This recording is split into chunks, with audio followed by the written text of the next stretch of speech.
Well, it's Wisdom Wednesday, and here we are in the beautiful mountains in Star Valley, Wyoming.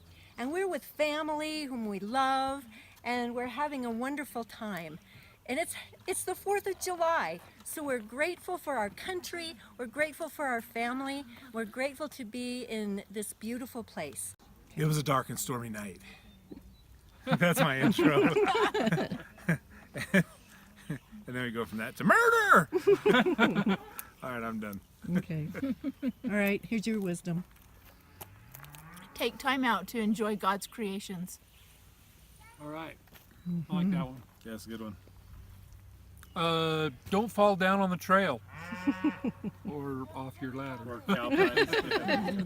Okay, your wisdom. Drink more water. Hey, that was mine. Find happiness in everything, Yay. I guess. Don't let the baby fall in cow pies. Yeah, watch your kids.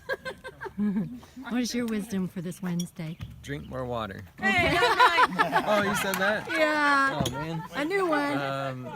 Don't eat as much sugar. Okay. Watch where you step.